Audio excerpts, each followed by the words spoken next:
শুভ সকাল দুনিয়া। শুভ সকাল জুবাইর। সেই সাথে শুভ সকাল জানাচ্ছি আমাদের সকল দর্শকদের যারা ঠিক এই মুহূর্তে যুক্ত হচ্ছেন আমাদের সাথে সকালের বাংলাদেশের আজকের এই পর্বে সবাইকে স্বাগত জানাতে চাই। সাথে আছি আমি জুলহাস জুবাইর এবং সাথে আছে মিলুন। এবং আজকে যেহেতু শুক্রবার এবং শুক্রবার কালকে রাত থেকে কিন্তু বৃষ্টিও হচ্ছে, তো আমি জানি আজকে সকালটা অনেক বেশি আয়েসে অনেক বেশি আরাম করে হয়তো আপনারা উঠতে চাচ্ছেন, কিন্তু উঠে পড়ুন, কারণ আমরা আমাদের আয়োজন নিয়ে কিন্তু চলে এসেছি এবং সারাটা দিন কিভাবে আপনারা আপনাদের কাটাতে পারেন সেগুলো আপনাদেরকে জানিয়ে অবশ্যই সারাদিনের খবরাখবরগুলো জানিয়ে দিব। তবে তার আগে যে বিষয়টি বলার আছে, 2004-এর এই দিনটিকে স্মরণ করছি, যেদিন আসলে স্বাধীনতার বিপক্ষের যে শক্তি তারা আবার মাথাচাড়া দিয়ে ওঠার চেষ্টা করেছিল এবং সেই সময় সুপরিকল্পিতভাবে আমাদের বর্তমান প্রধানমন্ত্রী জননেত্রী শেখ হাসিনাকে হত্যা করবার এক খেলায় লিপ্ত হয়েছিল। এবং আমরা সত্যি খুব সৌভাগ্যবান যে জাতি এরকম আরেকটি অনাকাঙ্ক্ষিত ঘটনা থেকে পরিত্রাণ পেয়েছে, যদিও তার খুব কাছের কিছু মানুষ ক্ষতিগ্রস্ত হন এবং সেই সকল মানুষ যারা সেদিন প্রাণ হারিয়েছেন সবার প্রতি শ্রদ্ধা রেখে শুরু করছি আজকে সকালে বাংলাদেশের পর্ব। এবং রুনিয়া কিন্তু বলছিল জানিয়ে দেওয়ার কথা আজ কোথায় কি আয়োজন থাকছে, এই মুহূর্তে জানিয়ে দিতে চাই। প্রথমেই শুরু করতে চাই ঢাকা দিয়ে। যেমন আজ দেশের বিভিন্ন যে আয়োজনগুলো থাকছে এর মধ্যে ঢাকায় যা থাকছে তা হচ্ছে নাট্যাচার্য সেলিম আল দ্বীনের ৬৬তম জন্ম জয়ন্তী উপলক্ষে ঢাকা থিয়েটার আয়োজিত নাট্যোৎসবের আজ কিন্তু শেষ দিন। উৎসবের সমাপনী দিনে ঢাকা থিয়েটার মঞ্চায়ন করতে যাচ্ছে প্রখ্যাত নাট্যকার সেলিম আল দ্বীনের নাটক নিমজ্জন। জাতীয় নাট্যশালার মূল মিলনায়তনে নাটকটি মঞ্চায়িত হতে যাচ্ছে। ঢাকার একটি খবরের মধ্যে আছে স্বাধীন বাংলায় শিশু কিশোর ফাউন্ডেশন আয়োজিত জাতীয় শোক দিবস উপলক্ষে আলোচনা অনুষ্ঠান আজ বিকেল 4টায় মৈত্রী মিলনায়তন ২১/১ মুক্তিভবন পল্টনে। ঢাকার আরও একটি আয়োজনের কথা জানাতে চাই। জাতীয় শোক দিবস উপলক্ষে বঙ্গবন্ধুর স্বপ্নের সোনার বাংলা প্রত্যাশা প্রাপ্তি ও করণীয় শীর্ষক আলোচনা অনুষ্ঠান বিকেল 4টায় আইডিবি ভবনে ১৬০/এ কাকরাইলে আয়োজিত হতে যাচ্ছে। ঢাকার একটি আয়োজনের মধ্যে থাকছে গ্যালারি চিত্রকে চলছে কানাডা প্রবাসী শিল্পী এস হেলাল উদ্দিনের একক চিত্র প্রদর্শনী। তো সময় করে এই প্রদর্শনীটি ঘুরে আসতে পারে। আমরা বিভিন্ন রকমের আয়োজনের কথা কিন্তু জানছি রুনিয়া, মানে কোথাও নাটকের প্রদর্শনী আছে, কোথাও গানের প্রদর্শনী আছে। এই মুহূর্তে ঢাকার আরেকটি আয়োজনের কথা জানাতে চাই, কারণ ড্রিক গ্যালারিতে কিন্তু চলছে মেজর রুম্মান মাহমুদের এক বিশেষ আয়োজন। যে রুম্মান মাহমুদের এই যে আয়োজনটি চলছে আমরা গতদিন থেকে জানিয়ে দেওয়ার চেষ্টা করছি যে একক আলোকচিত্র প্রদর্শনী গ্রিন ডেল্টা এরিয়ালসের কিন্তু এক বিশেষ প্রদর্শনী চলছে, নিঃসন্দেহে ঘুরে আসতে পারেন। ঢাকার অনেকগুলো প্রদর্শনীর মধ্যে আরেকটি হচ্ছে গুলশান গ্যালারির কসমসে বঙ্গবন্ধু শেখ মুজিবুর রহমানের ৪০তম প্রয়াণ দিবস উপলক্ষে চলছে ১৮ দিনব্যাপী সাহসের শ্রেষ্ঠ সন্তান শিরোনামে দলীয় চিত্র প্রদর্শনী। এই প্রদর্শনীতে ৭৫ জন শিল্পীর ৮০টি চিত্রকর্ম স্থান পেয়েছে। প্রদর্শনীটি প্রতিদিন সকাল ১১টা থেকে রাত 10টা পর্যন্ত সর্বসাধারণের জন্য উন্মুক্ত থাকছে। ঢাকার আরও একটি আয়োজনের কথা জানিয়ে দিতে চাই। এই মুহূর্তে ধানমন্ডির বেঙ্গল শিল্পালয়ে কিন্তু চলছে ভাস্কর ফেরদৌসী প্রিয়ভাষিনীর নামিল শ্রাবণ সন্ধ্যা শীর্ষক ভাস্কর্য প্রদর্শনী। প্রতিদিন দুপুর 12টা থেকে রাত 8টা পর্যন্ত এই প্রদর্শনী সবার জন্য উন্মুক্ত থাকছে। এখন একটু গোপালগঞ্জ থেকে ঘুরে আসি। গোপালগঞ্জে বঙ্গবন্ধু শেখ মুজিবুর রহমানের ৪০তম শাহাদাত বার্ষিকী উপলক্ষে মুক্তিযুদ্ধ জাদুঘরের উদ্যোগে চলছে ভ্রাম্যমাণ মুক্তিযুদ্ধ ভিত্তিক চলচ্চিত্র প্রদর্শনী। 5টি উপজেলার 20টি শিক্ষা প্রতিষ্ঠানে এই চলচ্চিত্র প্রদর্শিত হচ্ছে এবং প্রদর্শনী চলবে 25শে আগস্ট পর্যন্ত। এই মুহূর্তে যারা মৌলভীবাজার থেকে যুক্ত আছেন তাদের জানিয়ে দিতে চাই, শ্রীমঙ্গল শহরতলির হবিগঞ্জ রোডের সাদিমহল এবং শ্রীমঙ্গল ইন হোটেলে কিন্তু চলছে সপ্তাহব্যাপী জুয়েলারি মেলা। স্বর্ণের পরিবর্তে সাশ্রয়ী মূল্যের ও গুণগত মানের প্রায় 10,000 ডিজাইনের ইমিটেশনের অলংকার আছে এই মেলায়। নিঃসন্দেহে এক ভিন্ন রকম আয়োজন, ভিন্ন রকমের আয়োজন। বুঝতে পারছি তুমি মৌলভীবাজার থাকলে নিঃসন্দেহে যেতে। একদম ঠিক কথা। তো মৌলভীবাজারে তো যেতে পারছি না, সিলেটের একটি খবর জানিয়ে দিচ্ছি। সেটা হচ্ছে নগরীর পূর্ব শাহী ঈদগাহ ঢিবি গেটস্থ সিলেট সদর উপজেলার খেলার মাঠে পুলিশ নারী কল্যাণ সমিতি, সিলেট মেট্রোপলিটন পুলিশের উদ্যোগে চলছে সিলেট আন্তর্জাতিক শিল্প ও বাণিজ্য মেলা 2015। প্রতিদিন সকাল 10টা থেকে রাত 10টা পর্যন্ত এই মেলা সকলের জন্য উন্মুক্ত থাকছে। সিলেটের আরো একটি আয়োজনের কথা জানাতে চাই, কারণ শাহজালাল বিজ্ঞান ও প্রযুক্তি বিশ্ববিদ্যালয়ের প্রকৃতি ও পরিবেশ বিষয়ক সংগঠন গ্রিন এক্সপ্লোরার সোসাইটির আয়োজনে স্বপ্ন বাংলা গ্রুপ অফ কর্পোরেশনের সহযোগিতায় আজ বিশ্ববিদ্যালয়ের একাডেমিক ভবনের এক্সটেনশন গ্যালারিতে বেলা 2:30 থেকে রয়েছে workshop on basic techniques of recycling শীর্ষক প্রশিক্ষণ কর্মশালা। প্রশিক্ষক হিসেবে থাকছেন অনন্য দাশগুপ্ত। আমরা বিভিন্ন আয়োজনের কথা জানছিলাম। এছাড়া আরো একটি বিশেষ আয়োজনের কথা আমি একটু দর্শকদের সাথে শেয়ার করে দিতে চাই। আজ কিন্তু ছায়ানট মিলনায়তনে এক ভিন্নধর্মী আয়োজন করা হয়েছে। ছায়ানটের যে মিলনায়তন রয়েছে আমরা জানি ধানমন্ডি 27-এ ঢাকার অবস্থিত ছায়ানটের এই মূল ভবনের অডিটোরিয়ামে 6:30 বিকেল যদি ভুল না করি, স্মৃতি বিভ্রাট না ঘটে, একদম তবে না। এক বিশেষ ধরনের আয়োজন রয়েছে যেখানে যতীন্দ্রনাথ ঠাকুর এবং রবীন্দ্রনাথ ঠাকুরের বেশ কিছু গান নিয়ে একটা চর্চা বা একটা আসরের আয়োজন করা হয়েছে এবং দাবি করা হচ্ছে আয়োজকদের পক্ষ থেকে যে যতীন্দ্রনাথ ঠাকুরের এমন কিছু গান আছে যা এখনো অশ্রুত এবং প্রথমবারের মতো। এবং নতুন আঙ্গিকে যতীন্দ্রনাথকে আরেকবার দেখা, তাকে তার অজানা অনেক তথ্য আছে, অনেক কথা আছে, সেগুলোকে জানে এবং এই দুই ভাইয়ের সম্পর্ক, টানাপোড়েন সব কিছু নিয়ে আসলে পুরো আয়োজনটা তারা সাজাতে চেয়েছে। এবং আমরা মনে করি যে আমরা আমাদের অনুষ্ঠানের কোনো একটা ফাঁকে অবশ্যই আমাদের দর্শকদেরকে সেটা একটু দেখিয়ে দেওয়ার On এবং that জানানোর। note, এই মুহূর্তে যা করতে চাই, এই পুরো গুরুত্বপূর্ণ কথাগুলো তো হবে, তবে এই মুহূর্তে সকালবেলার যে ব্যস্ততা শুক্রবারে থাকে, শহর কেন্দ্রিক না, গ্রাম্য পরিবেশেও কিন্তু ঠিক তেমনটাই থাকে। একদম। তেমন একটি গ্রাম্য পরিবেশে সকালটা শুরু দেখে নিব গ্রামের একটি বাজার থেকে।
মাছ নিয়ে ফেরত যাচ্ছে, বাড়ি ফিরছে, মনে হয় সকালে বাস। এবং এটা শুক্রবারের মনে হয় তো চিরাচারিত হয় না চিত্র, প্রত্যেক দিনের বাসায় থাকে। সে শুক্রবার দিন ঘরে যে ভদ্রলোক আছেন তিনি বাজারের ফর্দটা হাতে নেন, হাতে একটা বাজারের ব্যাগ নেন এবং বেরিয়ে পড়েন। কিন্তু এই মুহূর্তে আপনারা কেউ টিভি সেটের সামনে থেকে কোথাও যাবেন না, কারণ আমরা একটা ছোট্ট বিরতি নিব এবং বিরতির পরে ফিরবো আজকের অতিথির সাথে। তবে ইন্টারেস্টিংলি একটা কথা একটু শেয়ার করে যেতে চাই, তা হচ্ছে মাছটা যতখানি ফ্রেশ থাকুক রুনিয়া, রান্না কিন্তু কালি হচ্ছে। অন্য একটা ছোট্ট একটা বিরতি নিয়ে ফিরছি, সাথেই থাকুন।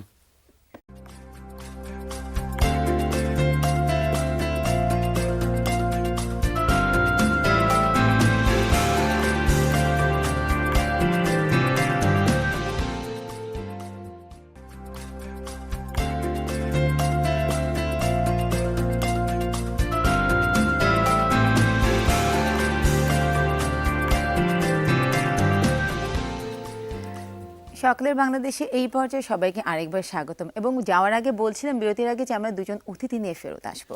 নিঃসন্দেহে আমাদের দেয়া কথা আমরা রাখবার চেষ্টা করেছি এবং একটি বিশেষ আয়োজনের কথা বলেছিলাম ছায়ানটে, যেখানে যতীন্দ্রনাথ ঠাকুর এবং রবীন্দ্রনাথ ঠাকুর ব্যক্তি মানুষ ছাড়িয়ে যে শিল্পী সত্তা রয়েছে এবং শিল্পী সত্তার পরেও যে একটা ব্যক্তি মানব রয়েছে, এই আয়োজনটা যারা করেছেন তাদের সাথে পরিচয় করে দিতে চাই। আমাদের সাথে আজ স্টুডিওতে আছেন সুকান্ত এবং সেই সাথে অভিজিৎ, দুজনকে শুভ সকাল। শুভ সকাল।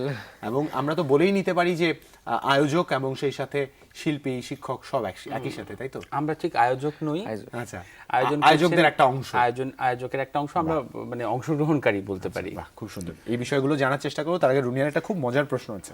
খুব সুন্দর একটা ছোট্ট প্রশ্ন আছে, সেটা হচ্ছে আমি জানি যারা গানের মানুষ তার সব মানে প্রতিদিনই ভোর সকালে ওঠা। আজকের সকালটা কেমন ছিল?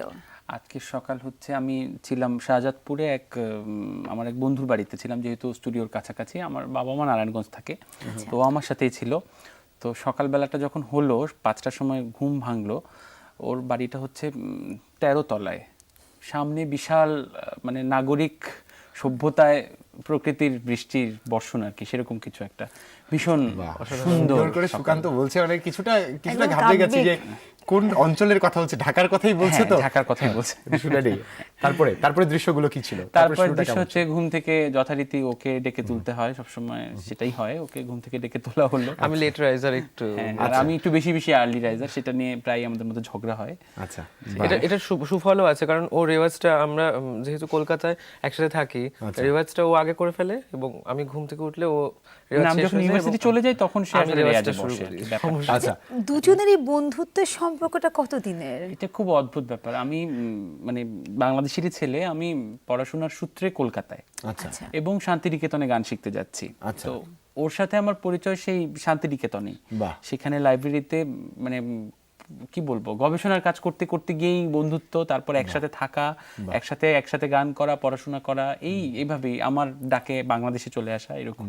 একটু অভিজিতের কাছে জানতে চাই যে এই যে সুকান্তর কাছ থেকে একটা সকালের শুরু জানছিলাম, একটু আপনার কাছ থেকে একটা সকালের শুরু, ইউজুয়াল শুরুটা কেমন হয় প্রতিদিন সকালে? প্রতিদিন সকালে ঢাকা তো আমার অসাধারণ লেগেছে। এতদিন নারায়ণগঞ্জে ছিলাম, তো আজকে ঢাকায় থাকলাম, তো অসাধারণ। ওপর থেকে একটা অন্যরকমই লাগছিল, মানে নিচটা দেখতে বৃষ্টি পড়ছে, বৃষ্টির একটা মানে একটা কুয়াশা সব বাড়ির উপর, তো অসাধারণ লাগছিল আমার একটা মুহূর্তটা। বাহ, ইন্টারেস্টিং। কলকাতা কি এরকম আয়োজন করে বৃষ্টি উপভোগ করা হয়? কলকাতা থেকে শান্তিনিকেতনে বেশি উপভোগ করা হয়। শান্তিনিকেতনের বৃষ্টি অসাধারণ, আমি জানি না আপনি দেখেছেন না, কিনা। আজকে গল্পের সময় আমরা যে শান্তিনিকেতনের গল্পগুলো জানার চেষ্টা করছিলাম সুকান্তের কাছ থেকে, একটু আরেকবার ফিরে চলে যাই। আজ ছায়ানটের যে আয়োজনের কথাটা আমরা শেয়ার করার চেষ্টা করছিলাম, একটু যদি আয়োজনটার সম্বন্ধে জানতে চাই। 6:30 থেকে শুরু হচ্ছে, তাই 6:30 থেকে শুরু হচ্ছে ভবনের মূল মিলনায়তনে। আচ্ছা। মানে অংশগ্রহণ করছি আমি এবং অভিজিৎ, আমরা কণ্ঠে এবং বলায়। আমাদের সাথে ধারা বর্ণনায় আরো একজন থাকছেন সুমনা বিশ্বাস, বাহ। বাদ্যে থাকছেন স্বরূপ হোসেন, উনি খুবই ভালো বাজান, সবার মোটামুটি পরিচিত মুখ। আর আমাদের সাথে সিনথেসাইজারে থাকছেন বিনোদ দা, আর পারকাশনে থাকছেন প্রদীপ দা, এবং এসরাজে থাকছেন অসিত দে। বাহ, খুবই সুন্দর টিম। অসিতদের সাথেও বোধহয় দেখা হয়েছে, অনেকের সাথেই দেখা হ্যাঁ, হয়েছে, অনেক খুব পরিচিত আয়োজনে, মুখ হ্যাঁ, ওনারা। আয়োজনে দেখা হয়েছে, এক অনুষ্ঠান করা হয়েছে একসাথে। এবং সুমনাদের কথা তো আলাদা করে বলতেই হয়, বলতেই হয়। এটা ভিন্ন রকম মানুষ, ভিন্ন রকম তার বলার বলা, ভঙ্গিটা। এবং আমাদের ভীষণই পছন্দের এক দিদি, এবং ওনার বলায় একটা অদ্ভুত রকমের কিছু একটা আলাদা কিছু আছে, কিছু একটা আছে। একদম। আচ্ছা, আর একটু হ্যাঁ, একটু যেটা জানতে চাচ্ছি সেটা হচ্ছে আজকের আয়োজনটা হচ্ছে যতীন্দ্রনাথ এবং রবীন্দ্রনাথকে ঘিরে। তো এই পরিকল্পনাটা আসলে কিভাবে করা? যতীন্দ্রনাথের প্রতি আগ্রহটাই বা কোথা থেকে আসা? আসলে ওই মানে আমরা একটু আগে আলোচনা করছিলাম যে সকালবেলায় যখন সূর্য ওঠে, সবাই সূর্যকে নিয়েই খুব সূর্য উঠেছে, কিন্তু সন্ধ্যায় যখন সূর্য ডুবে যায় তখন মানে শুকতারা বা সন্ধ্যা তারা যেটাই বলি, সেই সারা রাত কিন্তু আমাদেরকে পথের দিশা দেয়। নাবিক আমরা কিন্তু পথের দিশা পাই সেই শুকতারা সন্ধ্যা তারা, কিন্তু আমরা ভুলে যাই, আমরা আবার সকাল হলেই প্রভাতের রবিকেই দেখি। তো রবীন্দ্রনাথও সেরকম ছিল না। আমাদের সংস্কৃতির জগতে রবীন্দ্রনাথ এত মানে প্রবল আকায় আমাদেরকে মানে দেখা দিয়েছে যে আমরা রবীন্দ্রনাথ ছাড়া কিছু ভাবতে পারি না। অথচ যতীন্দ্রনাথ কিন্তু রবীন্দ্রনাথ থেকে কোনো অংশে কম ট্যালেন্ট ছিলেন না। আচ্ছা, নিঃসন্দেহে সেটা রবীন্দ্রনাথ অনেকবার স্বীকার করে গেছেন বা বলার চেষ্টা করেছেন, এটা তার লেখা। সঙ্গীত চিন্তায়, বিভিন্ন লেখায় বারবার যতীন্দ্রনাথ এসেছেন, জ্যোতি দাদা, নতুন দাদা। এবং রবীন্দ্রনাথের কিন্তু ফাইন টিউনিংটা, সেটা মিউজিকের হোক, সাহিত্যের হোক, নাট্যচর্চার হোক, সেটা কিন্তু একদমই যতীন্দ্রনাথের হাতে হাত রেখে। এবং যতীন্দ্রনাথ ছিলেন একটু নিজের মধ্যে থাকার মতো মানুষ, আর রবীন্দ্রনাথ ছড়িয়ে পড়েছেন।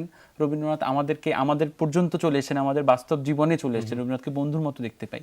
তো যতীন্দ্রনাথ কিন্তু একটা সময় হারিয়ে গেছেন, একটু নিজেকে আড়াল করে করেছেন, বিশেষ করে কাদম্বরীর মৃত্যুর পর খুব অভিমানী ছিলেন, খুব অভিমানী ছিলেন। তো ওনার এই সৃষ্টিকর্মগুলোকে কেউ আসলে তুলে ধরে না। একজন সঙ্গীত শিল্পী বা সঙ্গীত গবেষক হিসেবে আমাদের বারবার মনে হয়েছে যতীন্দ্রনাথের গান যখনই করেছি, স্বল্পশ্রুত 3-4টে গান আমরা প্রথম পাই। এত সুন্দর গান কেউ গায় না কেন? কোথাও সেটার প্রচলন নেই কেন? এটা তো একটা ঘরানার গান। আমরা এই গানগুলোর একটু করে মুখ শোনার চেষ্টা করব, তবে তারা একটু অভিজিতের কাছে যেতে চাই। রবীন্দ্রনাথ ঠাকুরকে নিয়ে পিএইচডি করা হচ্ছে, খুব দুঃসাহসের একটা কাজ, কঠিন একটা বিষয় নিয়ে। আবার সেটা শান্তিনিকেতনে, শান্তিনিকেতনে বসে, যেখানে হচ্ছে একদম শিলমহল করে রবীন্দ্রনাথকে আলাদা করে তুলে রাখা হয়েছে। একটু জানতে চাই, এই যে যতীন্দ্রনাথ ঠাকুরকে নিয়ে কাজ করা, রবীন্দ্রনাথের উপর পিএইচডি করতে যে কতখানি সাহস এবং কতখানি অনুপ্রেরণার প্রয়োজন ছিল? রবীন্দ্রনাথের উপর না, আমার রবীন্দ্রনাথের একটু বাইরে ধূর্যটি প্রসাদ মুখোপাধ্যায়ের উপর। ধূর্যটি প্রসাদ মুখোপাধ্যায় রবীন্দ্রনাথের সাথে চিঠিপত্রের অনেক নিঃসন্দেহে হ্যাঁ সুরসঙ্গতি। তো ধূর্যটি প্রসাদের মূল বিষয়টা হচ্ছে উনি সোসিওলজিক্যাল দিকটাই ওনার মূলত, কিন্তু ওনাকে সঙ্গীতকার হিসেবে আমরা খুব কম জানি। তো সেই ক্ষেত্রে আমরা ধূর্যটি প্রসাদের দৃষ্টিতে, আমার বিষয়টাই ধূর্যটি প্রসাদের দৃষ্টিতে রবীন্দ্রসঙ্গীত এবং ভারতীয় শাস্ত্রীয় সঙ্গীতের ধারাটা কিভাবে এগিয়ে গেছে, তো আমার বিষয়টা সেটাই। ওখানে কি যতীন্দ্রনাথ ঠাকুরের কোনো কথাবার্তা উঠে এসেছে তার কাছ থেকে, কিছু আমরা জানতে পারি? এখনো পর্যন্ত আসেনি, জানি না ভবিষ্যতে আসতে পারে হয়তো। মানে এই পড়াশোনা এখনো রবীন্দ্রনাথ চলছে, আসতে গেলে যতীন্দ্রনাথকে আনতেই হয় অবশ্যই সেই কারণে। এবং প্রথম দিককার অনেকগুলো গানেও কিন্তু রবীন্দ্রনাথ ঠাকুর অনুপ্রাণিত হয়েছেন। এমনও গান আছে যেটা জীবন স্মৃতি পড়লে আমরা পাই রবীন্দ্রনাথের, এবং যতীন্দ্রনাথের একখানা জীবন স্মৃতি আছে যে যখন রচনা হতো, সঙ্গীত রচনার মহলটা কেমন ছিল? একটা পিয়ানো বাজাচ্ছেন যতীন্দ্রনাথ ঠাকুর বসে, সামনে অক্ষয় চৌধুরী যতীন্দ্রনাথের বন্ধু এবং রবীন্দ্রনাথ একটা পেন্সিল একটা স্লেট নিয়ে বসে আছেন, যে কখন একটা সুর হবে এবং সেটাতে কথা বসাবেন, সেটাতে কোনো আত্মপর ভেদ থাকতো না যে রচনাকার সুরকার, এরকম ব্যাপার ছিল না, যে সবাই মিলে একটা গান। এরকম কি একটা গান আমরা শুনতে পারি যেটাতে মানে একটু যতীন্দ্রনাথ ঠাকুরের করা যদি একটা আমরা সুরটা একটু শুনে নিই। যতীন্দ্রনাথের আজকে পরিবেশিত হবে, যে দর্শকদের একটু মজাটা একটু স্বাদটা দিয়ে দিই, যাতে করে পুরোটা ফ্লেভারের জন্য চলে যান তারা। আমরা এখন যে একটুখানি করে শোনাবো, সেটা একটা পুরাতনী খেয়াল ভাঙা গান, মানে খেয়াল শুনে সেই বন্দিশ থেকে যতীন্দ্রনাথ লিখেছেন। সামনে নিঃসন্দেহে রবীন্দ্রনাথ আর অক্ষয় চৌধুরী হয়তো ছিলেন। বাহ, আমরা একটু শোনাই। আকি চাঁদিনী রাত হেরোলো সখী, আকি চাঁদিনী রাত হেরোলো, আকাশ প্লাবিল ভাসিল রে, বিমল চন্দ্র করে আনন্দ উথলিল, বিহঙ্গে রাজা গিল ভাবি প্রভাত, ওই বুঝি বাজে বাঁশি আসে শ্যাম চাঁদ, আকি চাঁদিনী রাত হেরোলো সখী, আকি চাঁদিনী রাত, সব সখী মিলি একতানে গাওলো মঙ্গল গান, সব সখী মিলি একতানে গাওলো মঙ্গল গান, অনিল হিল্লোলে মিশিবে সে তান, অনিল হিল্লোলে মিশিবে সে তান, বাঁশির সাথ, আকি চাঁদিনী রাত হেরোলো সখী, আকি চাঁদিনী রাত। অনেক আধুনিক এবং ও বলছিল যেটা খেয়াল ভেঙে রচনা করা, কিন্তু গানের চলনে কোথাও কিন্তু একটা পাশ্চাত্য প্রভাব আছে। হ্যাঁ, এবং আমার কাছে এটা খুবই যে সত্যজিৎ রায়ের কিছু মুভিতে অনেক গানগুলো আছে না, ঠিক সেটার একটা ভাব আছে সেটার গানের একটা মধ্যে। ফ্লেভার পাই আবার পাই না, পাই পাই আবার পাই না, পূর্ণতা পাই না। একটু যদি জানতে চাই যতীন্দ্রনাথ ঠাকুরকে নিয়ে, এরকম সম্ভাবনার কি আরো অনেক দিক আছে যা হয়তো তাকে চর্চা করলে জানা যেতে পারে? যতীন্দ্রনাথকে আমাদের সবচেয়ে বেশি জানা দরকার আসলে রবীন্দ্রনাথকে জানার জন্য নয়। প্রথমত বাংলা গানের এবং সংস্কৃতির এমন কিছু কিছু প্রথম বলে একটা শব্দ আছে, যে প্রথম কে করেছেন, প্রথম কে ভেবেছেন, প্রথম কে করিয়েছেন, এই ব্যাপারটা কিন্তু আমরা একদম এক বাক্যে প্রথমে যতীন্দ্রনাথের কথা মনে আসবে। প্রথম আমরা যে আধুনিক নোটেশন সিস্টেম, আকারমাত্রিক স্বরলিপি, যেটা আকারমাত্রিক স্বরলিপির যে রবীন্দ্রনাথের গানে আমরা যে নোটেশনটা পাই, সেটার মানে যতীন্দ্রনাথ ঠাকুরের করা, উদ্ভাবক যতীন্দ্রনাথ ঠাকুর। এবং শুধু তাই নয়, সঙ্গীত বিষয়ক পত্রিকা, প্রথম যে পত্রিকা বীণাবাদিনী এবং সঙ্গীত প্রকাশিকা ঠাকুরবাড়ি থেকে বেরিয়েছিলেন, সেটা শুধু নয়, আমরা যে এখন প্রাতিষ্ঠানিকভাবে সঙ্গীত চর্চা করছি, বিভিন্ন বিশ্ববিদ্যালয়ে সঙ্গীত চলছে, বিভাগ হচ্ছে, এর প্রথম রূপকার কিন্তু যতীন্দ্রনাথ ঠাকুর। এবং সেটা অবৈতনিকভাবে, উনি ব্রাহ্ম সমাজের, ওনারা তো ব্রাহ্মণ ধর্মের ছিলেন ঠাকুর পরিবারের, ওনারা এইটার মানে সঙ্গীত শুধু নয়, নাট্য চর্চায় যতীন্দ্রনাথ প্রথম সম্ভবত অনুবাদ নাটককে একটা নতুন আঙ্গিক দান করেছিলেন। তার তো অনেক অনুবাদ করা নাটক আছে, প্রায় মানে 40-50-এর উপর ছাড়িয়ে গেছে শুধু ফরাসি মানে অনুবাদগুলো। এবং আমরা বাঙালিরা হয়তো কোনোদিন ওই ফরাসি অনুবাদগুলোর মানে নাটক পড়া হয়ে উঠতো না আমাদের, যদি অনুবাদ না হতো, সেগুলো আমাদের পড়া হয়েছে। কিন্তু তার ফরাসি ভাষায় কি পরিমাণ দক্ষতা ছিল! হ্যাঁ, দক্ষতা শুধু ফরাসি ভাষায় নয়, উনি ভাষা এবং সুর এই দুটার ব্যাপারে ওনার মারাত্মক রকমের একটা নেক ছিল। উনি সাউথ ইন্ডিয়া গিয়ে, সাধারণত কলকাতার ছেলে, আহমেদাবাদে গিয়ে সেখানকার ভাষা শিখেছেন, সেখানকার সুর শিখেছেন। এবং পাশ্চাত্যের কেউ এসছে হয়তো পিয়ানো বাজিয়ে গান করছেন, উনি ওনার আগ্রহটা সেখানে, এবং একটা নতুন মাত্রা মানে দিয়েছেন আর কি সবকিছু। এটা হচ্ছে আকাশে সবসময় সেই শুকতারাটা ছিল, শুধু দিনের আলোর আধারে আমাদের খুঁজে নেওয়ার জায়গাটার অভাব ছিল। একটু জানতে চাই অভিজিতের কাছ থেকে, এই যে যতীন্দ্রনাথকে নিয়ে, যতীন্দ্রনাথ ঠাকুরকে নিয়ে একটা বিশেষ আয়োজন হতে যাচ্ছে, কতখানি মানে প্রশ্নের সম্মুখীন হতে হবে শান্তিনিকেতন ফিরে গেলে? সেটাই ভাবছি। ঢাকায় এবার প্রথম আমি অনুষ্ঠান করতে এসেছি, ওর মানে কি বলবো, ওর বদমাইশিতে সম্পূর্ণটাই। আমি চাচ্ছিলাম নিমন্ত্রণ বলা হবে। তো আমি ভাবছি সেটাই, মানে শান্তিনিকেতনে গেলে আমাকে কত প্রশ্নের সম্মুখীন হতে পারে। পেজে আটকে যাবে না তো? এই সম্ভাবনা তো নেই। না, সেই সম্ভাবনা নেই, কারণ অনুষ্ঠানটা শান্তিনিকেতনে করলে হয়তো সেই সম্ভাবনা থাকতো, কিন্তু শান্তিনিকেতনের বাইরে যেহেতু খুব একটা সম্ভাবনা নেই সেরকম। না, তবে একটা কথা আমি যোগ করি যে সবাই জ্যোতির্নাথকে কিন্তু একটা ভিন্ন আঙ্গিকে প্রকাশ করে। একদম, মানে এমন মনে হয় মাঝে মাঝে যে কাদম্বরী ছিলেন বলেই জ্যোতির্নাথকে আমরা জানি। একটা চলচ্চিত্র ঠিক এভাবেই তাকে উপস্থাপন করা হয়েছে। সম্প্রতি পশ্চিমবঙ্গে সেটা হচ্ছে ভুলভাবে প্রচণ্ড উপস্থাপিত করা হয়েছে। নিন্দিত। আমাদের আজকের অনুষ্ঠানে কিন্তু আমরা সেটা নিন্দা জানাচ্ছি, কারণ আমরা জ্যোতির্নাথকে কতখানি আসলে জানি বা জানার সুযোগ পেয়েছি যে আমরা আসলে ওনার সম্পর্কে এতখানি কল্পনা করে নিচ্ছি। কল্পনার একটা জায়গা থাকতেই পারে, আমি আপনাকে নিয়ে কল্পনা করতে পারি, আপনি আমাকে নিয়ে, কিন্তু কল্পনাটা যদি সেটা কুরুচিপূর্ণ হয় সেখানে কিন্তু এবং না জেনে হয়, সেটা খুব দুঃখের। এবং আমাদের চেষ্টা হবে জ্যোতির্নাথের শিল্পকর্ম সৃষ্টিকর্মকে মানুষের সামনে তুলে দেওয়া, মানে জানার সুযোগ করে দেওয়া। প্রকৃত যতীন্দ্রনাথকে তুলে ধরা। একটু শুনে নেই না দুটো লাইন আরেকবার। আরেকটা এমন যদি হয় যে মানে হয় না কারোর মানে ভাইয়ের সুর এবং আরেক ভাইয়ের কথা এরকম যদি একটা গান একটু শুনে নেই। ওই যে রচনার সময় আত্মপর ভেদ থাকতো না, আমরা সেরকমই একখানা গান শুনিয়ে দিচ্ছি।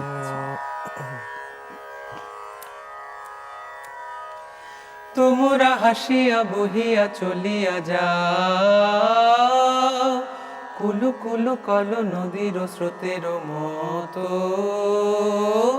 তোমরা হাসিয়া বহিয়া চলিয়া যাও, কুলু কুলু কল নদীর স্রোতের মতো। আমরা তীরেতে দাঁড়ায় চাহিয়া থাকি, আমরা তীরেতে দাঁড়ায় চাহিয়া থাকি, মরমে গুমরি মরিছে কামনা কত। তোমরা হাসিয়া বহিয়া চলিয়া যাও, কুলু কুলু কল নদীর স্রোতের মতো।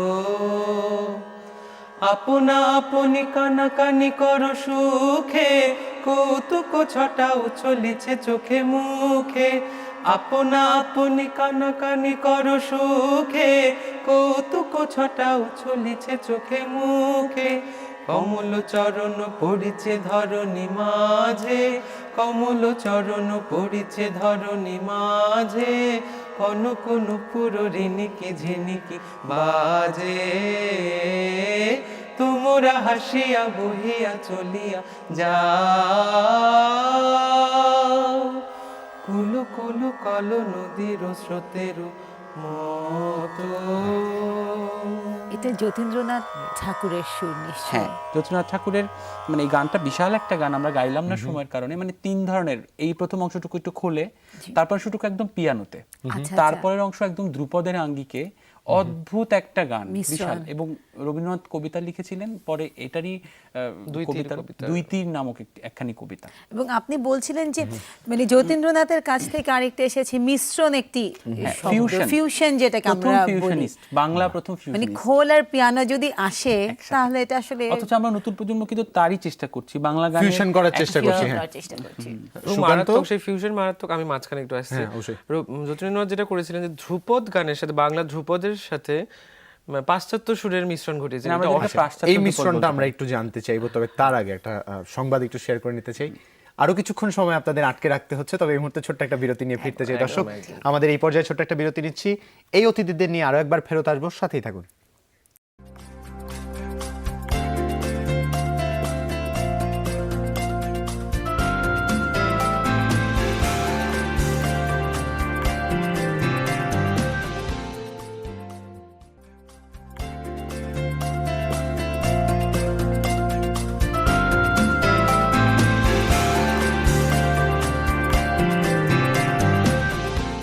বিরতির পর আরো একবার স্বাগত জানাচ্ছি সকালের বাংলাদেশের এই পর্যায়ে। সাথে আছে আমি জুলহাস জুবায়ের, সাথে আছে আমি রুনি, এবং আমাদের সাথে দুজন অতিথি আছেন যাদের সাথে আমরা অনেকক্ষণ আড্ডা মারছিলাম, গান শুনছিলাম। তাদের কাছে আরেকটু ফেরত যাই। আজকের আয়োজনটা নিয়ে আপনাদের এক্সপেকটেশনসটা কি রকম? একদম ছোট করে। একদম ছোট। আজকের আয়োজন আমরা তিনটি ধাপে আমরা সাজিয়েছি। প্রথম ধাপে থাকবে যতীন্দ্রনাথ ঠাকুরের অশ্রুত কিছু গান এবং রবীন্দ্রনাথেরও কিছু গান, যেগুলো রবীন্দ্রনাথ ইন্সপায়ার হয়ে শুরু করেছিলেন। এবং তারপরের ধাপে থাকছে তারপরে সবার সেই মানে চাহিদা অংশ, মানে কাদম্বরীর মৃত্যু এবং যতীন্দ্রনাথের খানিকটা নিষ্প্রভ হয়ে যাওয়া, শুকতারার মতো, আর রবীন্দ্রনাথের রবি হয়ে ওঠা। আমরা কি তৃতীয় অংশটার কিছুটা রিক্যাপ আজকে পেতে পারি এই আয়োজনে? হ্যাঁ আচ্ছা অবশ্যই। ঠিক আছে, তাহলে আমরা এইটা নিয়ে আলোচনা করতে চাই, একটু জানতে চাই আপনাদের তো কাছ আমরা থেকে। আলোচনা করতে চাই, কিন্তু তার আগে যেটা করতে চাই, দর্শকদেরকে খবরের আপডেটগুলো দিতে চাই। তো দর্শক, আপনাদেরকে এই মুহূর্তে জানিয়ে দিচ্ছি আমাদের লেটেস্ট নিউজ হেডলাইন্সগুলো, এবং সেটার জন্য চলে যাচ্ছে আমাদের নিউজ স্টুডিওতে, যেখানে আছে আমাদের সহকর্মী ইমতিয়াজ মাশরাফি। শুভ সকাল মাশরাফি। শুভ সকাল রুনিয়া, জুবাইর আপনাকেও শুভ সকাল। দর্শক, আমন্ত্রণ যমুনার হেডলাইন নিউজে। ভয়ালো বিভীষিকাময় রক্তাক্ত 21শে আগস্ট আজ গ্রেনেড হামলা দিবস, বারুদার রক্তমাখা বিভৎস হত্যাযজ্ঞের দিন। দিনটি উপলক্ষে রাত 12টা 1 মিনিটে বঙ্গবন্ধু এভিনিউতে আওয়ামী লীগের কেন্দ্রীয় কার্যালয়ের সামনে মোমবাতি জ্বালিয়ে নিহতদের স্মরণ করে আমরা মুক্তিযোদ্ধার সন্তান নামের সংগঠন। তারা 24 মিনিট নীরবতা পালন করেন। 2004 সালের এদিন বঙ্গবন্ধু এভিনিউতে তৎকালীন বিরোধী দলীয় নেতা শেখ হাসিনার সমাবেশে গ্রেনেড হামলা হয়। এতে মহিলা আওয়ামী লীগের সভাপতি আইভি রহমান সহ দলের 24 নেতাকর্মী নিহত হন, আহত হন শতাধিক। তদন্তে বেরিয়ে আসে জঙ্গি সংগঠন হরকাতুল জিহাদের নাম। কিন্তু 11 বছর পরও শেষ হয়নি গ্রেনেড হামলা মামলার বিচার কাজ।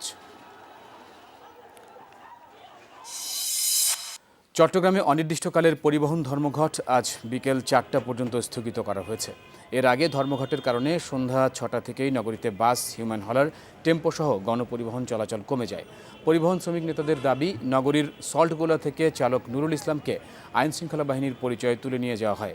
প্রতিবাদে বৃহত্তর চট্টগ্রামে এই ধর্মঘট ডাকা হয়। রাতে প্রশাসনের আশ্বাসে ধর্মঘট স্থগিত করে পূর্বাঞ্চলীয় সড়ক পরিবহন শ্রমিক ফেডারেশন।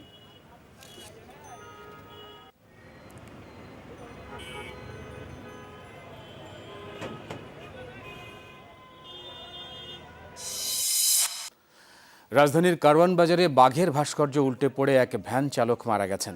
গত রাত 3টার দিকে এ ঘটনা ঘটে। প্রত্যক্ষদর্শীরা জানান, ভাস্কর্যের পাশে রাখা ভ্যানে ঘুমিয়েছিলেন চালক। দুর্ঘটনার পর উপস্থিত লোকজন চেষ্টা করেও তুলতে না পারায় ঘটনাস্থলে মৃত্যু হয় অজ্ঞাত ভ্যান চালকের। পরে ফায়ার সার্ভিসের কর্মীরা এসে তার লাশ উদ্ধার করে।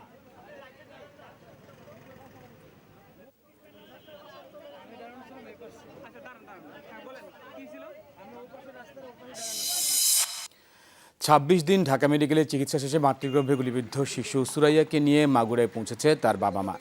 গতরাত 11:15টার দিকে মাগুরা শহরের দুয়ারপাড়ার নিজ বাড়িতে পৌঁছায় সুরাইয়া ও তার পরিবার। সেখানে তাদের স্বাগত জানান জেলা প্রশাসক ও পুলিশ সুপার। এ সময় শিশু সুরাইয়াকে দেখতে সেখানে এলাকার মানুষ ভিড় করে।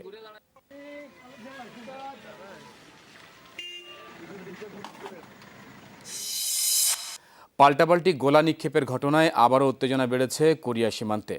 সীমান্তে অতিরিক্ত সেনা মোতায়েন শুরু করেছে দুদেশ। ভোরে সেনাবাহিনীকে যুদ্ধের প্রস্তুতি নেবার নির্দেশ দিয়েছেন উত্তর কোরীয় প্রেসিডেন্ট কিম জং উন। দক্ষিণ কোরিয়ার প্রেসিডেন্ট পার্ক গিউন হাইও সেনাদের প্রস্তুত থাকার নির্দেশ দিয়েছেন। এর আগে বৃহস্পতিবার সীমান্তে দক্ষিণ কোরিয়ার লাউডস্পিকার প্রচারণা ঘিরে পাল্টাপাল্টি গোলাবর্ষণ হয়। দক্ষিণ কোরিয়ার দাবি, উত্তর কোরিয়া রকেট ছোঁড়ার পর তারাও পাল্টা জবাব দিয়েছে। এই ছিল এখনকার মতো। ফিরে যাচ্ছি সকালের বাংলাদেশে রুনিয়া এবং জুবাইরের কাছে। রুনিয়া, ধন্যবাদ মাশরাফি আপনাকে আমাদেরকে নিউজ হেডলাইন্সগুলো জানিয়ে দেওয়ার জন্য, এবং তার সাথে আমাদের পুরো নিউজ পরিবারকে শুভ সকাল। তুমি আমাদের উদ্যমী সাহসী সকল সহকর্মীকে শুভ সকাল। একদম। ফিরে আসছি অতিথিদের কাছে। সুকান্ত এবং অভিজিৎ, কথা বলছিলাম, আমি বলছিলাম 3টে ভাগে আপনারা পুরো আয়োজনটি সাজিয়েছেন। তৃতীয় অংশের প্রতি আমার আগ্রহ অনেক বেশি, কারণ এই বিষয়টি নিয়ে অনেকে অনেকভাবে বলার চেষ্টা করেছেন এবং চলচ্চিত্র খুব দুঃখজনকভাবে ভিন্নভাবে উপস্থাপন করার চেষ্টা করা হয়েছে। আপনাদের উদ্দেশ্যটা কি? আপনাদের আয়োজনে কি থাকছে? আসলে কাদম্বরীকে নিয়ে এত বেশি আলোচনা সমালোচনা হচ্ছে, আসলে সেটা থেকে না আমরা রবীন্দ্রনাথকে বা জ্যোতিনাথকে কোনোভাবে মুক্ত করতে পারি না। সেটা আমাদের কিন্তু ব্যর্থতা একদিক থেকে, কারণ আমরা গসিপে বিশ্বাস করি, আমরা মূল বিষয়টা বিশ্বাস করি না যে রবীন্দ্রনাথ কতখানি শিল্পস্রষ্টা ছিলেন, জ্যোতিনাথ কতখানি শিল্পরসিক ছিলেন, সেই জায়গাটায় আমরা যেতে পারি না। কিন্তু কাদম্বরী কিন্তু খুবই সাধারণ একজন মেয়ে ছিলেন।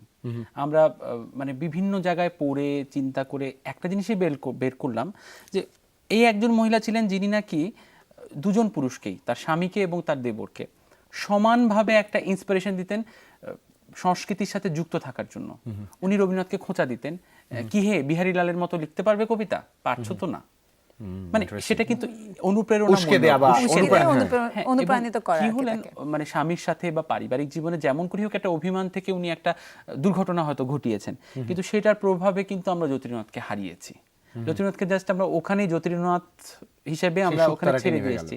আর রবীন্দ্রনাথ কিন্তু থামলেন না, তিনি ওখান থেকে তার চলাটা শুরু করলেন। এই নতুন বৌঠানের এই অনুপ্রেরণাটাকে তিনি শোকটাকে শক্তিকে পরিণত করলেন। উনি বাংলাদেশে এলেন, বঙ্গভঙ্গের ঘটনা ঘটছে চারপাশে, মানে লোকসুর, বাংলার পূর্ববঙ্গের মানুষ তাকে কিন্তু অন্য একটা মাত্রা দিলেন, এবং উনি কিন্তু ধীরে ধীরে রবীন্দ্রনাথ, মানে ওই যে সংস্কৃতির রবি হয়ে উঠতে শুরু করলেন। মূলত একজনের শোক একজনকে নিথর মানে চুপ করিয়ে ফেলেছে, একজন তার জীবন পথে চলার পথটাকে চুপ করে দিয়েছে, আর আরেকজনকে এতটাই কাজের মাঝে নিয়ে গেছে, কাজের মাঝে তিনি ডুবে গেছেন শোকটাকে ভুলে যাওয়ার জন্য, যে একটা অপরন্ত শক্তিতে পরিণত এবং হয়েছে। এতে আমাদের বাংলাদেশের, মানে বর্তমান বাংলাদেশ, তৎকালীন পূর্ববঙ্গের কিন্তু বিশাল একখানি অবদান। এবং আমি বাংলাদেশের বলে বলছি না, ও আরো এটা যদি অভিজিৎ একটু আমাদের জেনে নিতে চাই, অভিজিতের কাছ থেকে জানতে চাই। না, আমি ও বলছে যে জ্যোতির্নাথ সেখানে থেমে গেছিল, কিন্তু জ্যোতির্নাথের সুর কিন্তু সেখানে থেমে যায়নি। জ্যোতির্নাথের সুর কিন্তু রবীন্দ্রনাথ কিন্তু তার সৃষ্টিতে কিন্তু কাজে লাগিয়েছে প্রত্যেকটি জীবনের শেষ মুহূর্ত পর্যন্ত। মানে সোজা কথা, জ্যোতির্নাথের গান রবীন্দ্রনাথের কণ্ঠে ধ্বনিত হয়েছে বারবার। একদম সেরকম। এবং আমরা অভিজিৎ যতীন্দ্রনাথকে নোবেল প্রাপ্তির রবি ঠাকুরের নোবেল প্রাপ্তি 2 বছর পরে শান্তিনিকেতনে পেয়েছে। কেউই জানে না। ইনফ্যাক্ট সবাই বলে রবীন্দ্রনাথের উপর অভিমান করে জীবন থেকে ছড়ে গেছিলেন। তাই হতে পারে না, কারণ আমরা চিঠিপত্র বা বিভিন্ন প্রমাণ আমাদের কাছে, যেটা শান্তিনিকেতনে জ্যোতির্নাথ আবার ফিরে এসেছিলেন, ফিরে এসে তার ছোট ভাইকে স্নেহ এবং আদর দিয়ে আবার চলে গেছেন। উনি কলকাতার বাড়িতে জোড়াসা করতে ফিরে যাননি, উনি শান্তিনিকেতনে ভাইয়ের সাথে দেখা করে আবার শান্তিধামে ফিরে আসেন রাঁচিতে। এই ব্যাপারটা কিন্তু আমাদের যারা ছবি করছেন, চলচ্চিত্র করছেন, যারা গান করছেন, ওদের এই তথ্যটাকে যদি সামনে আনা হয়, তাহলে কিন্তু ব্যাপারটা অনেকখানি পরিষ্কার হয়। এবং তিনি কিন্তু আবার নতুন করে জীবনও শুরু করেন এবং ওখানেই তার জীবনটাকে শান্তিধামে প্রায় সন্ন্যাসীর মতো জীবন যাপন করতেন, কিন্তু সেখানে কিন্তু অনেক লোকজনের মাঝখানে, এবং ওনার আশ্রমখানি সবার জন্য উন্মুক্ত ছিল। সবাই যেতেন, গল্প করতেন, বিভিন্ন ইন্সপিরেশন করতেন, নাটক লেখো, গান করো, জ্ঞানের চর্চা, শেষ একটা নাটকের অনুবাদের কথাও বোধহয় আমরা ঠিক এইভাবেই জানি, যে জ্ঞানদানন্দিনী, ওনার যে বড় ভাইয়ের স্ত্রী জ্ঞানদানন্দিনী ভীষণ স্নেহ করতেন জ্যোতির্নাথকে। উনি শেষে, মানে এত প্রতিভাধর একজন নাট্যকার, উনি নাটক লিখছেন না, উনি জোর করে একদিন দরজায় আটকে দিলেন যে আজ তোমাকে বেরোতে দেবো না, একখানি কিছু না লিখতে তোমাকে ছাড়ছি না ঠাকুরপো। তো সেই ঠাকুরপো লিখলেন কিছু আর কি, সেটা তার শেষ রচনা, ফরাসি মিচ্ছক ঘটিকা সম্ভবত নাটকের নাম। সেটি তার শেষ 3 দিন পরের নাটক রচনা করে শুধু জলপানির সাপ্লাই দিতেন জ্ঞানদানন্দিনী, সেটা করে উনি বেরিয়ে এলেন। একটা কি গান শোনা যায়? মানে সুকান্ত অভিজিৎকে তার আগে আমি একটু ধন্যবাদ জানাতে চাই এবং বিদায়ও জানাতে চাই। সুকান্ত অভিজিৎকে অনেক অনেক ধন্যবাদ। আয়োজন নিঃসন্দেহে সফল হবে, এটা প্রত্যাশা, এবং আগামীতেও যতীন্দ্র রবীন্দ্র এই যে চর্চাটা অব্যাহত থাকবে। দুজনকে ধন্যবাদ জানাচ্ছি, আয়োজন সফল হোক। আর একটা ছোট্ট করে আচ্ছা, আমরা দর্শকদের কাছ থেকে একটু বিদায় নিয়ে নিই। দর্শক, আমরা এই গানটি শুনতে শুনতে হয়তো একটা বিরতিতে চলে যাবো, আমাদের অতিথিকেও বিদায় জানাবো। আমরা বিদায় নিচ্ছি লোকসুরেরই বাংলাদেশে বসে লেখা একখানি গান গাইতে গাইতে। বাহ। আমার নাই বা হলো পারে যাওয়া, আমার নাই বা হলো পারে যাওয়া, যে হাওয়াতে চলতো তরি, যে হাওয়াতে চলতো তরি, অঙ্গেতে সে লাগাই হাওয়া, নাই বা হলো পারে যাওয়া, আমার নাই বা হলো পারে যাওয়া।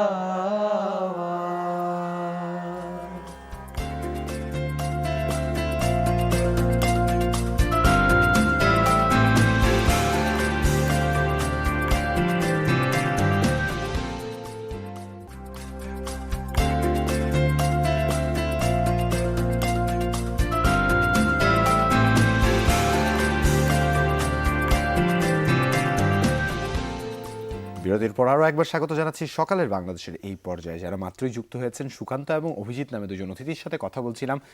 দুজনই শান্তিনিকেতনে আছেন, একজন পিএইচডি করছেন, একজন শান্তিনিকেতনে এখনো শিল্পী এবং সেই সাথে শিখছেন বলে দাবি করেছেন তিনি। এবং তাদের একটি আয়োজনের কথা জানলাম আমরা, রবীন্দ্রনাথ ঠাকুর এবং তার ভাই যতীন্দ্রনাথ ঠাকুরের উপরে তাদের অশ্রুত কিছু গান নিয়ে এক বিশেষ আয়োজন সন্ধ্যে 6:30টায় ছায়ানট ভবনের মূল মিলনায়তনে আয়োজিত হতে যাচ্ছে। একদমই ভিন্ন ধর্মী, একদমই ভিন্ন ধরনের অনুষ্ঠানটি। এবং আমার আজকে যারা দর্শক আমাদেরকে এই মুহূর্তে দেখছেন, তারা একদম, এটা আমি যদি বলবো, আপনাদেরকে রিকোয়েস্ট করবো যে অবশ্যই যাবেন এবং একবার নতুনভাবে বাংলা সাহিত্যের এরকম দুজনের নক্ষত্র তাদেরকে একবার নতুনভাবে জেনে আসি। উদ্দেশ্য ছিল আমাদের একটাই, তা হচ্ছে আপনাদের আপডেটেড করা, ঠিক একইভাবে যেমন এখন আপডেটেড করতে চাই পত্রিকার পাতার খবরগুলোতে। আমি হাতে তুলে নিচ্ছি শুক্রবারের প্রথম আলো। প্রথম আলোতে যে খবরটি এসেছে সেটা হচ্ছে আজকে 21শে আগস্ট গ্রেনেড হামলার 11 বছর। বিচার কার্যক্রম ঢাকা দ্রুত বিচার ট্রাইব্যুনাল 1 এই সপ্তাহে 2-3 দিন ধরে সাক্ষ্য গ্রহণ চলছে। এবং তার পাশাপাশি যে খবরটি এসেছে, বন্দুকযুদ্ধে ছাত্রলীগ যুবলীগের 3 জন নিহত। আওয়ামী লীগের ভেতরে অস্থিরতা, মাঠে আতঙ্ক উৎকণ্ঠা। বিএনপির সঙ্গে লড়ছে বিএনপি। নিচের দিকে যে খবর আছে সেটা হচ্ছে প্রথম পাতায়, সেটা হচ্ছে সবাই আমার বাবুটাকে ভালোবাসি আছে, সাজুগুজু করে বাড়ি ফিরে গেলেন সুরাইয়া। এবং আমাদের বাংলাদেশ মেডিকেল টিমকে, ঢাকা মেডিকেল কলেজ হাসপাতালের টিমকে আমরা অবশ্যই থ্যাঙ্কস জানাবো যে এই ধরনের একটা দুঃসাহসিক কাজ তারা করে দেখিয়েছেন। অপহরণের অনেক বেশি যোগ্য, এটাই আমরা দেখতে পেলাম। একদম এই ছিল আমার হাতে প্রথম আলোর কিছু সংবাদ। ধন্যবাদ দুনিয়াকে। দর্শক, দৈনিক যুগান্তরের একটি সংখ্যা আমার হাতে আছে, যুগান্তরের শিরোনামগুলো আপনাদের সাথে শেয়ার করে নিচ্ছি। প্রথমে যে প্রসঙ্গটি এসছে একইভাবে 21শে আগস্ট প্রসঙ্গে এসছে, বিভীষিকাময় 21শে আগস্ট আজ। বাবর সব জানতেন, নিজে বাঁচ আমাদেরও বাঁচা। এবং ধরাছোঁয়ার বাইরে মূল হোতারা, গম কেলেঙ্কারি, দলীয়দের বিরুদ্ধে ব্যবস্থা নেওয়ার আহ্বান। সেই সাথে জমা থাকা 60 কোটি টাকা নিতে তৎপর আমদানি কারকরা। এবং উল্টো রথে বিএনপির পুনর্গঠন, নিষ্ক্রিয়তার সংজ্ঞা নিয়ে প্রশ্ন। এবং রাজন হত্যার গোপন চার্জশিট এড়িয়ে যাওয়া হয়েছে খুনের কারণ।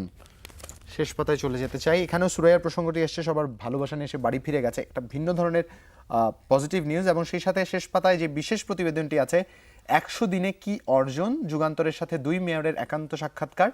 এবং দুজনের উপরেই প্রতিবেদনটি এসেছে। পরবর্তী আমি পড়ে দেখতে চাইছিল, আমার কাছে এটা অবশ্যই খুব ইম্পর্টেন্ট একটি প্রতিবেদন হবে, কারণ আমাদের মেয়র ইলেকশনের 100 দিন হয়ে গেছে এবং মেয়রদের কি কি তাদের টানা পূরণের মধ্যে দিয়ে তারা যাচ্ছেন সেটা আসলে জানা খুব দরকার। আমার হাতে আছে শুক্রবারের সমকালে যে খবরটি এসেছে সেটা হচ্ছে একই খবর। 21শে আগস্টের গ্রেনেড হামলা 11 বছর, বিচারে ফিরেছে গতি, এই বছরই শেষ করার টার্গেট। এখনও পলাতক 19 জন আসামি।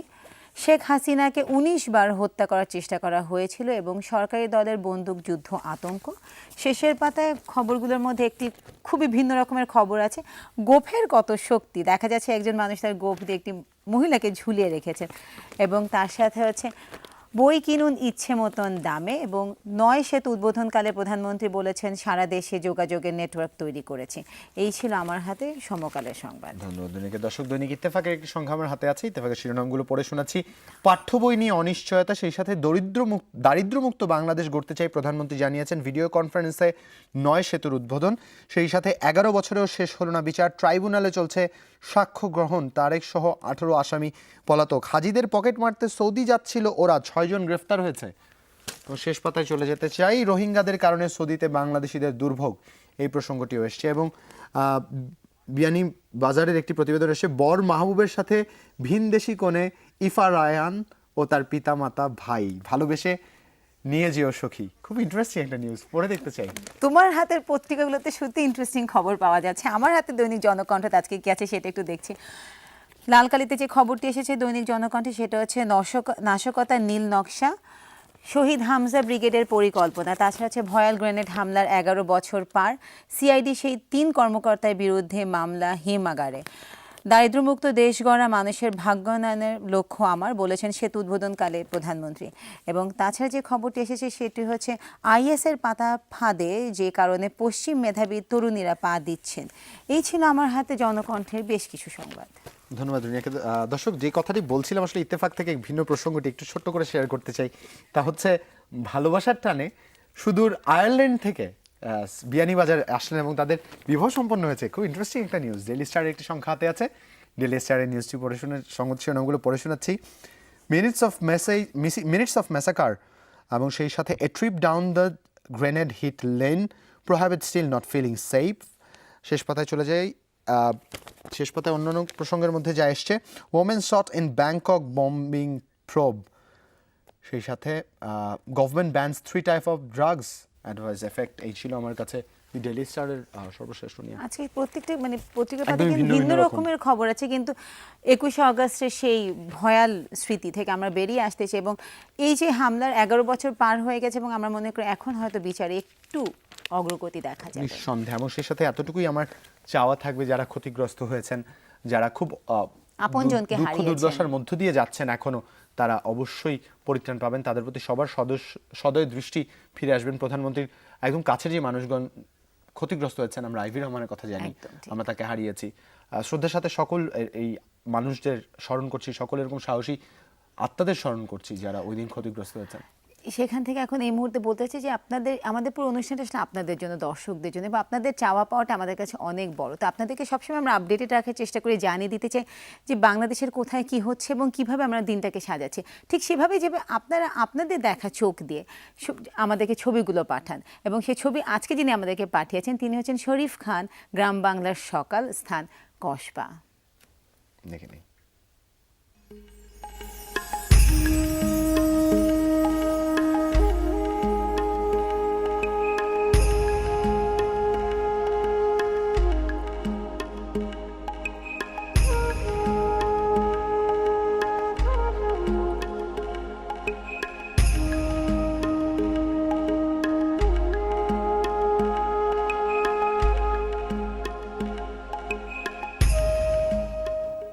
ব্রাহ্মণবাড়িয়ার কসবা থেকে পাঠানো এরকম সুন্দর একটি ছবির জন্য অনেক অনেক ধন্যবাদ। আর শরতের আকাশ কিন্তু আমাদের প্রত্যেককেই এখন ডাকছে, যদিও দুঃখজনকভাবে দুদিন ধরে বৃষ্টি দেখছি।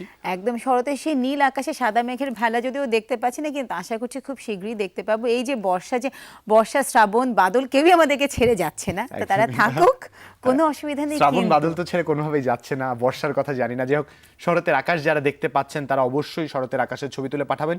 পাঠানোর ঠিকানা একটা facebook.com/সকালের বাংলাদেশ।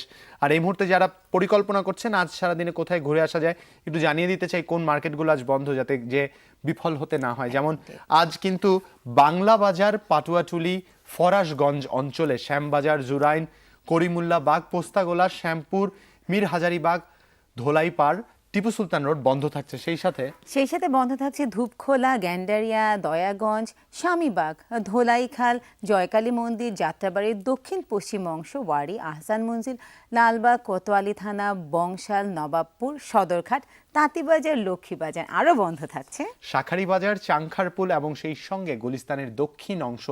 যারাই বিভিন্ন অঞ্চলে যাচ্ছেন, প্ল্যান করে রেখেছিলেন কিছু একটা কিনবেন বলে বা ঘুরতে যাবেন বলে, নিঃসন্দেহে এই মুহূর্তে আপডেটেড করে দিয়েছি, আর হবে না। একদম ওইদিকে তো যাওয়া হবে না, কিন্তু আজকে যারা শপিং এর প্ল্যান করছেন না কিন্তু মনে করছেন ভিন্ন স্বাদের খাবার খাওয়ার জন্য কোথাও যেতে চান, তাহলে আজকে ওল্ড টাউনে যাওয়ার জন্য আমি মনে করি, মানে পুরান ঢাকায় আজকে যাওয়ার জন্য একদম ঠিকঠাক মতো একটি দিন আজকে চলে যেতে পারেন পরিবার সমেত, একটু ভিন্ন স্বাদের আশায় ঘুরে আসতে পারেন যে কোনো অনুষ্ঠানে, যে কোনো রেস্তোরাঁ থেকে। একদমই তাই। আর এই মুহূর্তে একটু বলে দিতে চাই, যাদের সাথে সকালবেলা দেখা হচ্ছে তাদের সাথে বিকালবেলা আরেকবার দেখা হবে। কিভাবে দেখা হচ্ছে সেটা আমি আপনাদেরকে জানিয়ে দিচ্ছি। আজকে যমুনা টিভিতে কি কি অনুষ্ঠান থাকছে, তার মধ্যে আজকে যেটি থাকছে সন্ধ্যা 6:30 আপনারা দেখতে পাবেন চেক ইন JFP, এবং যেটাতে আছে জুবাইরকে যদি দেখতে চান। চেক ইন JFP এর আজকের এই এপিসোডে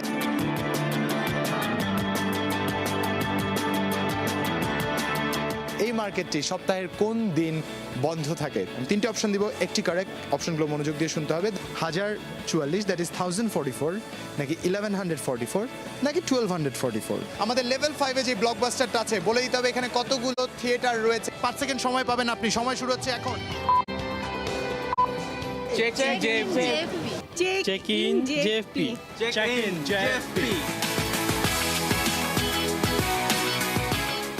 একদমই দেখতে কিন্তু ভুলে না যাওয়া দর্শক যাবে না। একদমই দেখতে ভুলবেন, এবং আমিও ভুলি না। আমি প্রত্যেকবার মুগ্ধ হয়েছি, আমার সাথে সকালে যেই জুবাইর থাকে, সেই জুবাইর সেই ছেলেটা।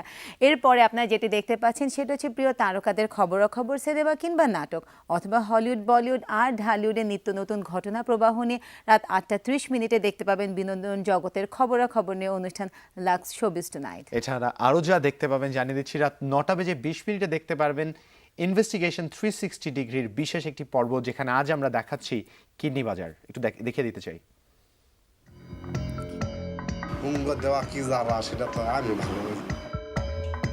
অপারেশন যাওয়ার আগে আমি আমার মায়ের সাথে কথা বলবো, কিন্তু তারা আমার কথা বলতে দেয় নাই।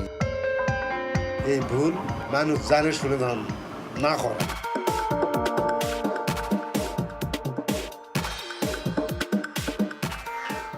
দেখতে একদমই ভুল করা যাবে না, এই এপিসোডটি মিস একদমই করা এবং যাবে আমার না। তো গায়ে এখনই কাটা ছিঁড়ে দিয়ে দিয়েছে, এবং আমি আমাদের যে 360 ডিগ্রি টিমটাকে অবশ্যই থ্যাঙ্কস জানাবো যে তারা এত ডিটেইল ইনভেস্টিগেশন গুলো করে। দেখো, একদম অনেক দুঃসাহসিক একটি কাজ। সেই সাথে রাত 11টায় কিন্তু দেখতে পাবেন ছুটির রাতের লাইভের এক বিশেষ পর্ব, যেখানে আমরা গান নিয়ে না, গানের আলোচনা নিয়ে এক বিশেষ আমরা- আয়োজনে দেখতে পাবো উপস্থাপক আমাদের সবার প্রিয় পলাশকে। একদম পলাশকে দেখা যায়, এবং পলাশের সাথে আসলে আমারও দেখাটা খুবই কম হয়, তো সেজন্য আমি ছুটির রাতের লাইভটা একদমই মিস করি না, কারণ সেখানে বসে পলাশের এই যে গুণ চর্চা, হ্যাঁ, শিল্প চর্চা, শিল্প সাহিত্য চর্চা চর্চা আমরা একদম দেখতে পাই। আর দেখে নেওয়া যায়। এছাড়া প্রতি ঘন্টায় কিন্তু আমাদের নিউজ আপডেট থাকছে, যে নিউজ আপডেট দেখতে আপনারা পারেন, আপডেটেড থাকতে পারেন। যেমন এই মুহূর্তে সকাল 8:30টায় সংবাদ সারা দেশ দেখার আমন্ত্রণ জানিয়ে আজকের মতো জুলহাস জুবাইর আর রুনিয়া এখান থেকে বিদায় নিচ্ছি, চলে যাব। সবাই ভালো থাকবেন, সুস্থ থাকবেন এবং ইম্পর্টেন্টলি হাসতে থাকুন। শুভ শুভ সকাল। সকাল।